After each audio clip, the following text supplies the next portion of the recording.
Thou art the man. I will now play the Oedipus to the Rattleborough Enigma. I'm not sure how to pronounce the exact words. It's an E, a special E character. But regardless, so I will now play the Oedipus to the Rattleborough Enigma. I will expound to you, as I alone can, the secret of the energy that effected the Rattleborough miracle. The one, the true, the admitted, the undisputed, the indisputable miracle, which put a definite end to infidelity among the Rattleburghers, and converted to the orthodoxy of the grandames all the carnal-minded who had ventured to be skeptical before. This event, which I should be sorry to discuss in a tone of unsuitable levity, occurred in the summer. Mr. Barnabas Shuttleworthy, one of the wealthiest and most respectable citizens of the borough, had been missing for several days, under circumstances which gave rise to suspicion of foul play. Mr. Shuttleworthy had set out for Rattleborough very early one Saturday morning, on horseback, with the avowed intention of proceeding to the city, about 15 miles distant, and of returning the night of the same day. 2 hours after his departure, however, his horse returned without him, and without the saddlebags which had been strapped on his back at starting. The animal was wounded, too, and covered with mud. These circumstances naturally gave rise to much alarm among the friends of the missing man, and when it was found on Sunday morning that he had not yet made his appearance, the whole borough arose en masse to go and look for his body. The foremost and most energetic in instituting this search was the bosom friend of Mr. Shuttleworthy, a Mr. Charles Goodfellow, or, as he was universally called, Charlie Goodfellow, or Old Charlie Goodfellow.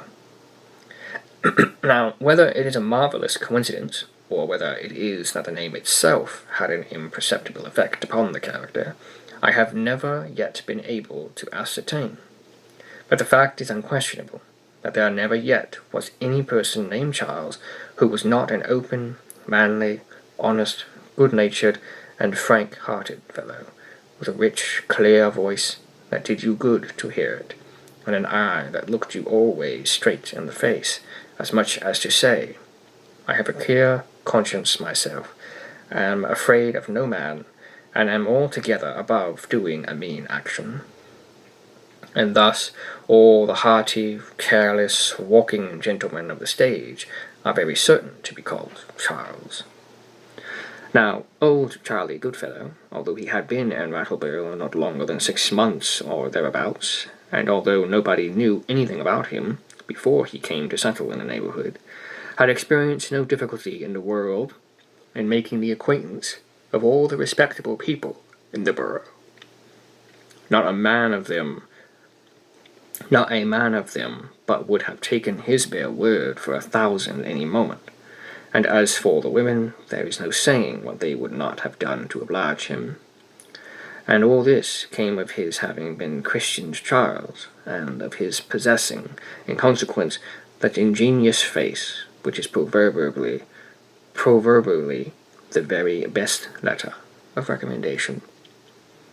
I have already said that Mr. Shuttleworthy was one of the most respectable, and undoubtedly he was the most wealthy man in Rattleborough, while old Charlie Goodfellow was upon as intimate terms with him as if he had been his own brother. The 2 old gentlemen were next-door neighbours, and although Mr. Shuttleworthy seldom, if ever, visited old Charlie, and never was known to take a meal in his house, still this did not prevent the 2 friends from being exceedingly intimate, as I have just observed. For old Charlie never let a day pass without stepping in 3 or 4 times to see how his neighbour came on, and very often he would stay to breakfast or tea, and almost always to dinner.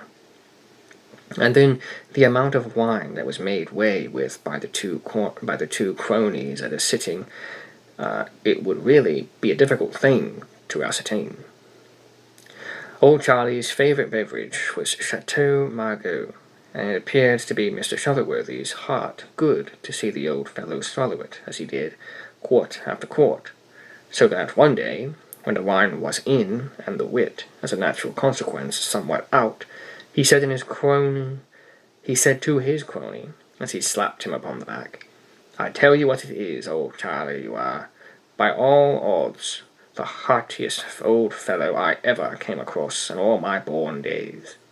And since you love to guzzle the wine in that fashion, I'll be darned if I don't have to make thee a present of a big box of the Chateau Margaux. Odd rot me." Mr. Shuttleworthy had a sad habit of swearing, although he seldom went beyond odd rot me, or by gosh, or by the jolly golly. "Old rot me," says he, "if I don't send an order to town this very afternoon for a double box of the best that can be got, and I'll make ye a present of it, I will. Ye needn't say a word now. I will, I tell ye, and there's an end of it. So look out for it. It will come to hand some of these fine days, precisely when ye are looking for it the least." I mention a little bit of liberality on the part of Mr. Shuttleworthy, just by way of showing you how very intimate an understanding existed between the two friends. Well, on the Sunday morning in question, when it came to be fairly understood that Mr. Shuttleworthy had met with foul play, I never saw anyone so profoundly affected as old Charlie Goodfellow. When he first heard that the horse had come home without his master, and without his master's saddlebags, and all bloody from a pistol shot that had gone clean through and through the poor animal's chest without quite killing him, when he heard all this, he turned as pale as if the missing man had been his own dear brother or father, and shivered and shook all over as if he had had a fit of the ague. At first he was too much overpowered with grief to be able to do anything at all, or to decide upon any plan of action, so that for a long time he endeavoured to dissuade Mr. Shuttleworthy's other friends from making a stir about the matter, thinking it best to wait a while, say for a week or two, or a month or two, to see if something wouldn't turn up, or if Mr. Shuttleworthy wouldn't come in a natural way and explain his reasons for sending his horse on before. I dare say you have often observed this disposition to temporize or to procrastinate in people who are labouring under any very poignant sorrow.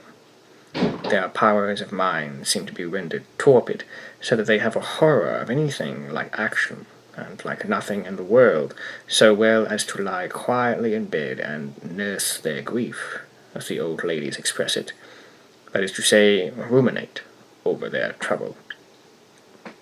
The people of Rattleborough had indeed so high an opinion of the wisdom and discretion of old Charlie that the greater part of them felt disposed to agree with him, and not make a stir in the business until something should turn up, as the honest old gentleman worded it.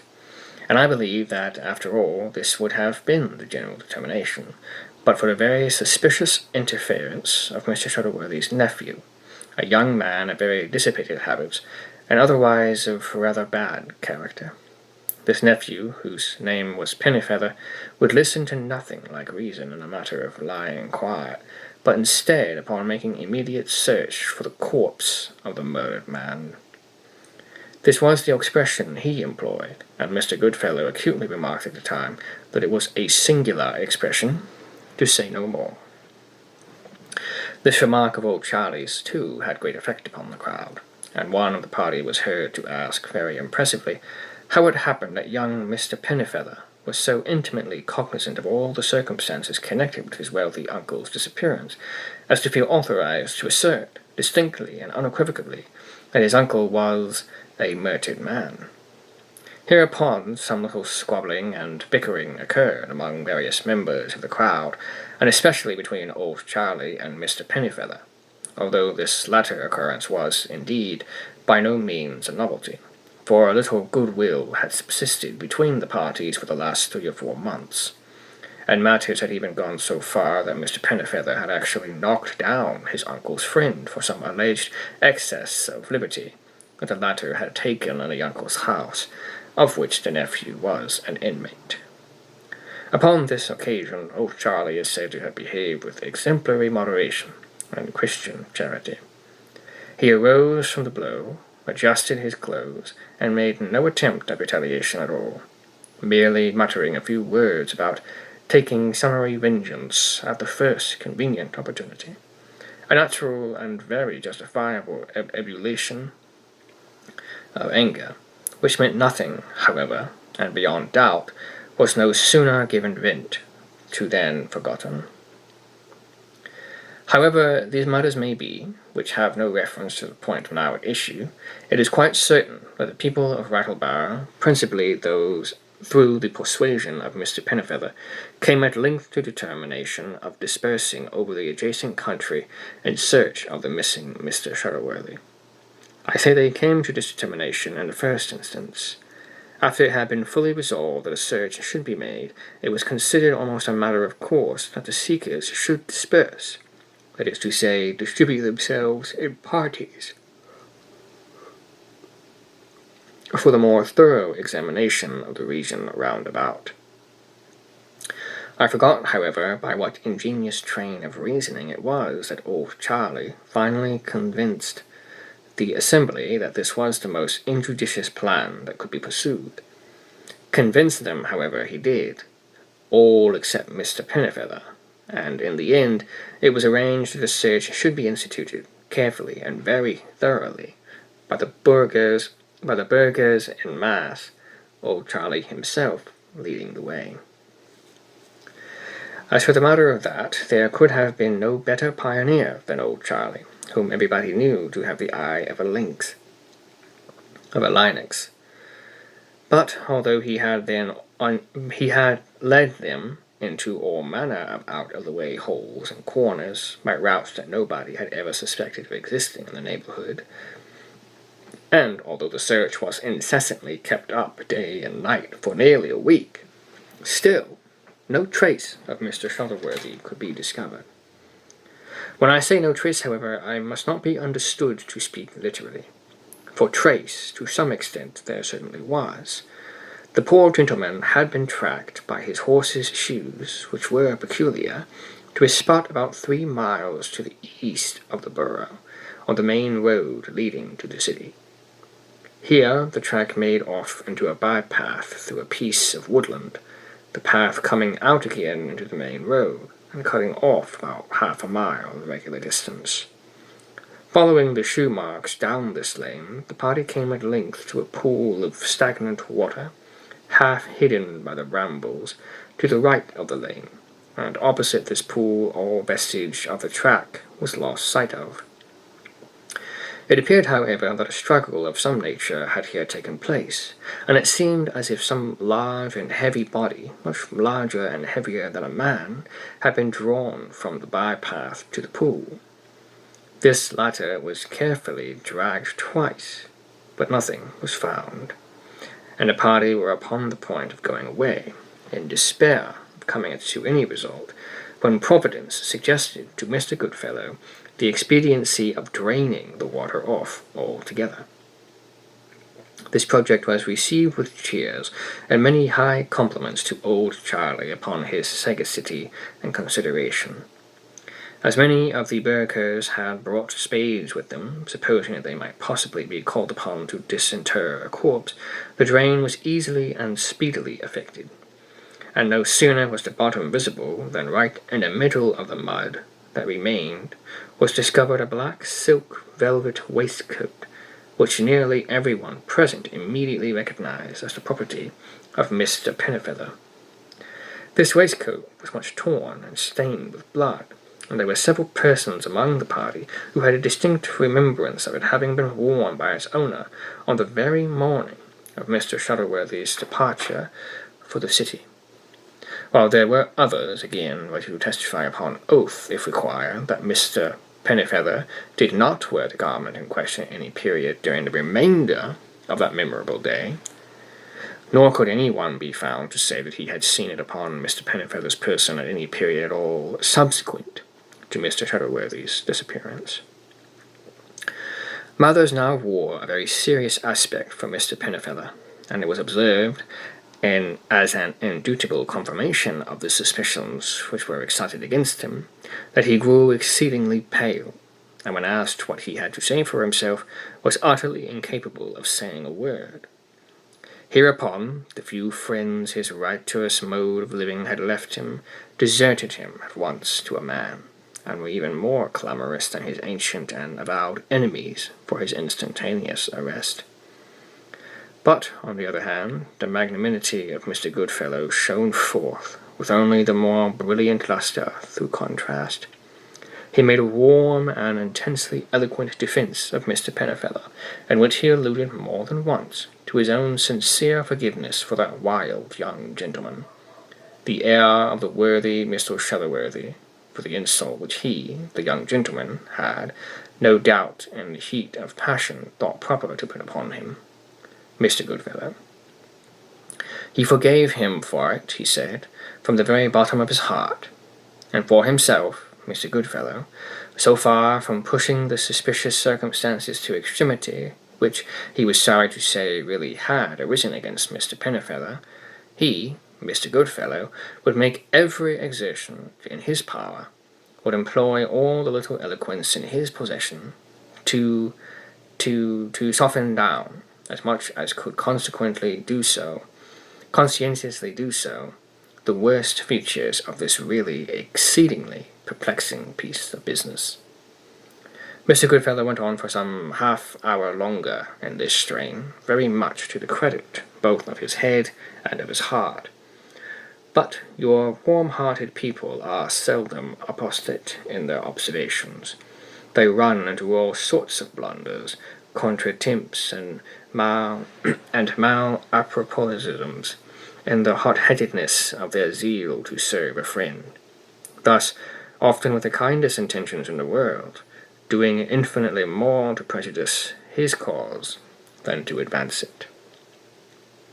So in the present instance, it turned out, with all the eloquence of old Charlie, for although he laboured earnestly in behalf of the suspected, yet it so happened, somehow or other, that every syllable he uttered, of which the direct but unwitting tendency was not to exalt the speaker in the good opinion of his audience, had the effect of deepening the suspicion already attached to the individual, whose cause he pled, and of arousing against him the fury of the mob. One of the most unaccountable errors committed by the orator was his allusion to the suspected as the heir of the worthy old gentleman, Mr. Shuttleworthy. The people had really never thought of this before. They had only remembered certain threats of disinheritance uttered a year or two previously by the uncle, who had no living relative except the nephew, and they had, therefore, always looked upon this disinheritance as a matter that was settled. So single-minded a race of beings were the Rattleburgers. But the remark of old Charlie brought them at once to a consideration of that point, and thus gave them to see the possibility of the threats having been nothing more than a threat.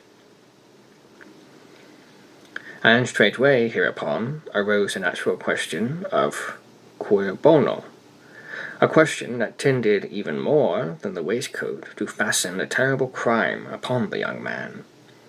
And here, lest I be misunderstood, permit me to digress for one moment merely to observe that the exceedingly brief and simple Latin phrase which I have employed is invariably mistranslated and misconceived. Quae bono, in all the crack novels and elsewhere, is in those of Mrs. Gore, for example, the author of Cecil, a lady who quotes all tongues from the Chaldon to Chickasaw, and is helped in her learning as needed upon a systematic plan by Mr. Beckford. And all the crack novels, I say, from those of Bulwer and Dickens to those of Tenpenny and Ainsworth, the two little Latin words quo bono are rendered to what purpose, or, as if quo bono, to what good. Their true meaning, nevertheless, is for whose advantage. Quae, or I'm not sure exactly how to pronounce it, but quae, to whom, bono, is it for benefit. It is a purely legal phrase and applicable precisely in cases such as we have now under consideration, where the probability of the doer of a deed hinges upon the probability of the benefit accruing to that individual or to that from the deed's accomplishment. Now, in the present instance, the question quae bono very pointedly implicated Mr. Pennyfeather.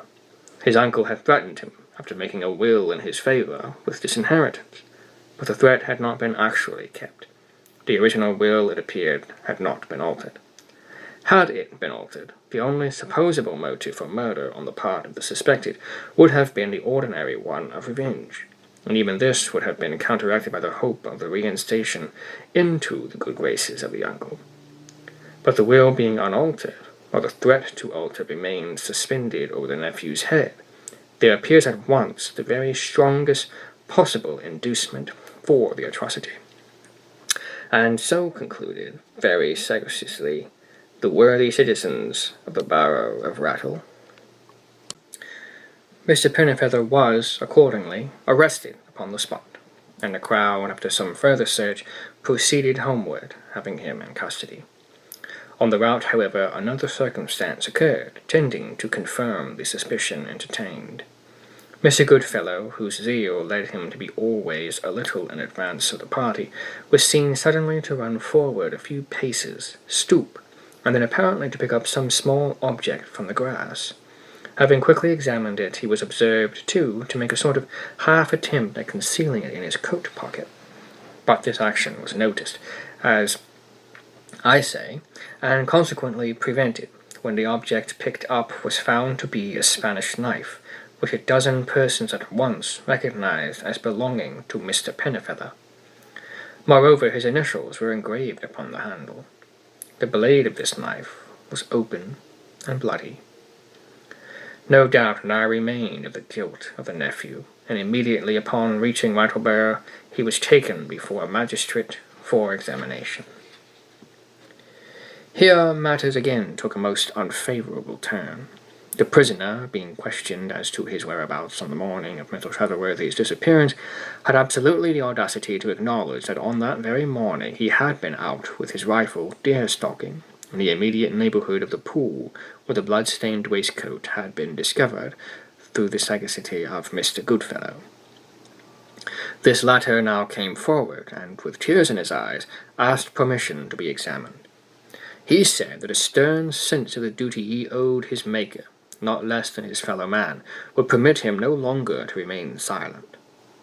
Hitherto, the sincerest affection for the young man, notwithstanding the latter's ill treatment of himself, Mr. Goodfellow, had induced him to make every hypothesis which imagination could suggest, by way of endeavouring to account for what appeared suspicious in the circumstances that told so seriously against Mr. Pennyfeather.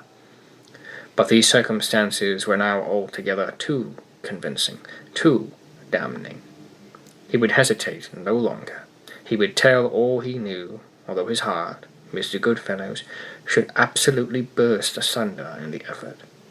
He then went on to state that, on the afternoon of the day previous to Mr. Shuttleworthy's departure for the city, that worthy old gentleman had mentioned to his nephew, in his hearing, Mr. Goodfellow's, that his object in going to town on the morrow was to make a deposit of an unusually large sum of money in the Farmers' and Mechanics' Bank, and that, then and there, the said Mr. Shuttleworthy had distinctly avowed to the said nephew his irrevocable determination of rescinding the will originally made, and of cutting him off with a shilling. He, the witness, now solemnly called upon the accused to state whether what he, the witness, had just stated was or was not the truth in every substantial particular. Much to the astonishment of everyone present, Mr. Pennyfeather frankly admitted that it was. The magistrate now considered it his duty to send a couple of constables to search the chamber of the accused and the house of his uncle. From this search they almost immediately returned with the well-known steel-bound, russet-leather pocket-book which the old gentleman had been in the habit of carrying for years. Its valuable contents, however, had been abstracted, and the magistrate in vain endeavoured to extort from the prisoner the use which had been made of them, or the place of their concealment. Indeed, he obstinately denied all knowledge of the matter. The constables also discovered, between the bed and sacking of the unhappy man, a shirt and neck handkerchief, both marked with the initials of his name, and both hideously besmeared with the blood of the victim. At this juncture, it was announced that the horse of the murdered man had just expired in the stable from the effects of the wound he had received, and it was proposed by Mr. Goodfellow that a post-mortem examination of the beast should be immediately made, with the view, if possible, of discovering the ball. This was accordingly done. As if to demonstrate beyond a question the guilt of the accused, Mr. Goodfellow, after considerable searching in the cavity of the chest, was enabled to detect and pull forth a bullet of very extraordinary size, which, upon trial, was found to be exactly adapted to the bore of Mr. Pennefeller's rifle, while it was too far large for that of any other person in the borough or its vicinity. To render the matter even surer yet, however, this bullet was discovered to have a flaw or seam at right angles to the usual suture,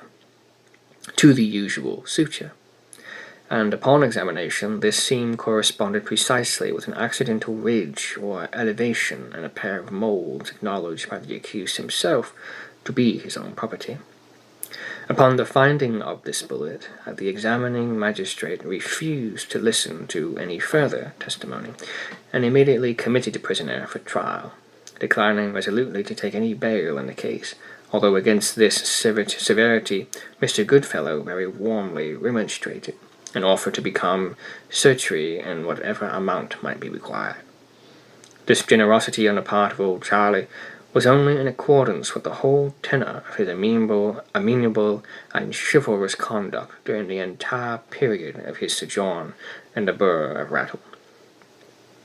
In the present instance, the worthy man was so entirely carried away by the excessive warmth of his sympathy that he seemed to have quite forgotten, when he offered to go bail for his young friend, that he himself, Mr. Goodfellow, did not possess a single dollar's worth of property upon the face of the earth. The result of the committal may be readily foreseen. Mr. Pennefeller, amid the loud execrations of all Rattleborough, was brought to trial at the next criminal sessions, when the chain of circumstantial evidence, strengthened as it was by some additional damning facts, which Mr. Goodfellow's sensitive conscientiousness forbade him to withhold from the court, was considered so unbroken and so thoroughly conclusive that the jury, without leaving their seats, returned an immediate verdict of guilty of murder in the first degree. Soon afterward the unhappy wretch received sentence of death, and was remanded to the county jail to await the inexorable vengeance of the law. In the meantime, the noble behaviour of old Charlie Goodfellow had doubly endeared him to the honest citizens of the borough. He became 10 times a greater favourite than ever, and as a natural result of the hospitality with which he was treated, he relaxed, and as it were, perforce, the extremely parsimonious habits which his poverty had hitherto impelled him to observe, and very frequently had little reunions at his own house, when wit and jollity reigned supreme, dampened a little, of course, by the occasional remembrance of the untoward and melancholy fate which impended over the nephew of the late lamented bosom friend of the generous host. One fine day, the magnanimous old gentleman was agreeably surprised at the receipt of the following letter. Charles Goodfellow, Esquire. Dear Sir, in conformity with an order transmitted to our firm about 2 months since by our esteemed correspondent, Mr. Barnabas Shuttleworthy, we have the honour of forwarding this morning to your address a double box of Chateau Margaux, of the Antelope brand, violet seal. Box numbered and marked as per margin. It remains, sir, your most obedient servants, Hogs, Frogs, and Company. City of blank, June 21st. Postscript. The box will reach you by wagon on the day after your receipt of this letter. Our respects to Mr. Shuttleworthy. The fact is that Mr. Goodfellow had, since the death of Mr. Shuttleworthy, given over all expectation of ever receiving the promised Chateau Margaux, and he therefore looked upon it now as a sort of especial dispensation of Providence on his behalf.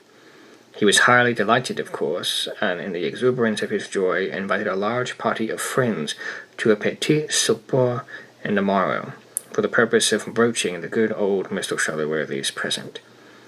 Not that he said anything about the good old Mr. Shuttleworthy when he issued the invitations. The fact is, he thought much, and concluded to say nothing at all. He did not mention to anyone, if I remember aright, that he had received a present of Chateau Margaux. He merely asked his friends to come and help him drink some of the remarkably fine quantity and rich flavour that he had ordered up from the city a couple of months ago, and of which he would be in the receipt upon the morrow. I have often puzzled myself to imagine why it was that old Charlie came to the conclusion to say nothing about having received the wine from his old friend. But I could never precisely understand his reason for the silence, although he had some excellent and very magnanimous reason, no doubt. The morrow at length arrived, and with it a very large and highly respectable company at Mr. Goodfellow's house. Indeed, half the borough was there, I myself among the number, but much to the vexation of the host, the Chateau Margaux did not arrive until a late hour, and when the sumptuous supper supplied by old Charlie had been done very ample justice by the guests, it came at length, however, a monstrously big box of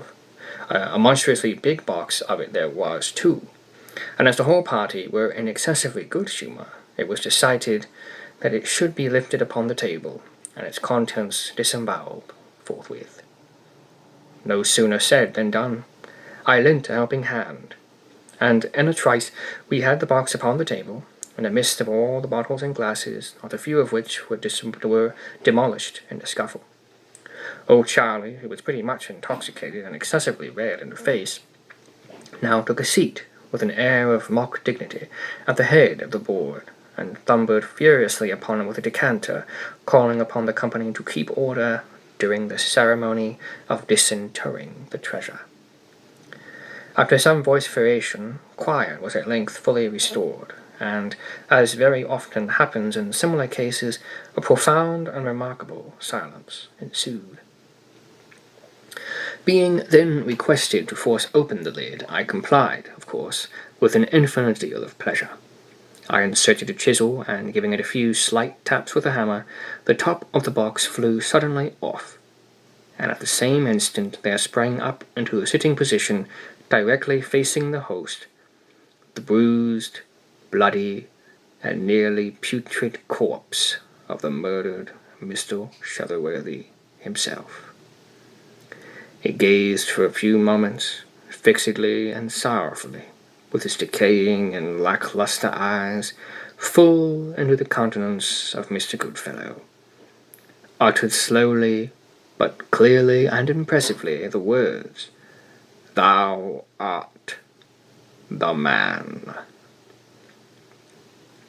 And then, falling over the side of the chest as if thoroughly satisfied, stretched out his limbs quivering upon the table. The scene that ensued is altogether beyond description. The rush for the doors and windows was terrific, and many of the most robust men in the room fainted outright through sheer horror. But after the first wild, shrieking burst of affright, all eyes were directed to Mr. Goodfellow. If I live 1,000 years, I can never forget the more than mortal agony which was depicted in that ghastly face of his, so lately rubicund with triumph and wine. For several minutes he sat rigidly as a statue of marble, his eyes seeming in the intense vacancy of their gaze to be turned inward and absorbed in the contemplation of his own miserable, murderous soul. At length Their expression appeared to flash suddenly out into the external world, when, with a quick leap, he sprang from his chair, and falling heavily with his head and shoulders upon the table, and in contact with the corpse, poured out rapidly and vehemently a detailed confession of the hideous crime for which Mr. Pennefather was then imprisoned and doomed to die. What he recounted was in substance this. He followed his victim to the vicinity of the pool, there shot his horse with a pistol, dispatched its rider with the butt end, possessed himself of the pocket-book, and supposing the horse dead, dragged it with great labour to the brambles by the pond. Upon his own breast he slung the corpse of Mr. Shutterworthy, and thus bore it to a secure place of concealment a long distance off through the woods. The waistcoat, the knife, the pocket-book, and bullet had been placed by himself where found, with the view of avenging himself upon Mr. Pennefather. He had also contrived a discovery of the stained handkerchief and shirt. Toward the end of the blood-chilling recital, the words of the guilty wretch faltered and grew hollow. When the record was finally exhausted, he arose, staggered backward from the table, and fell, dead. The means by which this happily timed confession was extorted, although efficient, was simple indeed. Mr. Goodfellow's excess of frankness had disgusted me, and excited my suspicions from the first. I was present when Mr. Pennefather had struck him, and the fiendish expression which then arose upon his countenance, although momentary, assured me that his threat of vengeance would, if possible, be rigidly fulfilled. I was thus prepared to view the manoeuvring of old Charlie in a very different light from that in which it was regarded by the good citizens of Rattleborough. I saw at once that all the discriminating discoveries arose, either directly or indirectly, from himself. But the fact which clearly opened my eyes to the true state of the case was the affair of the bullet, found by Mr. Goodfellow, in the carcass of the horse. I had not forgotten, although the Rattleburghers had, that there was a hole where the ball had entered the horse, and another where it went out. If it were found the animal then, having made its exit, I saw clearly that it must have been deposited by the person who found it.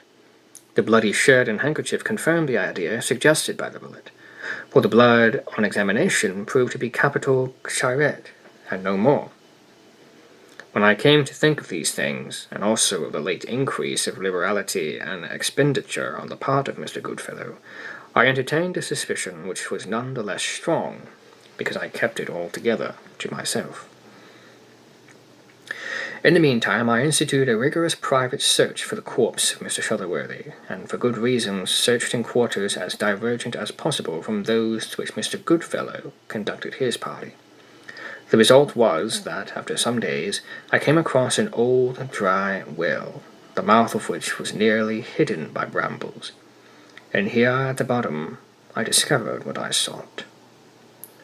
Now it so happened that I had overheard the colloquy between the two cronies, when Mr. Goodfellow had contrived to cajole his host into the promise of a box of Chateau Margaux. Upon this hint I acted. I procured a stiff piece of whalebone, thrust it down the throat of the corpse, and deposited the latter in an old wine-box, taking care so to double the body up, as to double the whalebone with it.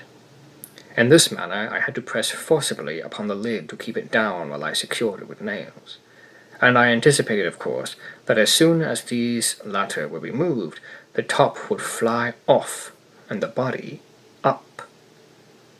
Having thus arranged the box, I marked, numbered, and addressed it as already told, and then writing a letter in the name of the wine merchant with whom Mr. Shutterworthy dealt, I gave instructions to my servants to wheel the box to Mr. Goodfellow's door, in a barrow, at a given signal from myself. For the words which I intended the corpse to speak, I confidently depended upon my ventriloquial abilities. For their effect, I counted upon the conscience of the murderous wretch. I believe there is nothing more to be explained. Mr. Pennifeather was released upon the spot, inherited the fortune of his uncle, profited by the lessons of experience, turned over a new leaf, and led, happily ever afterward, a new life.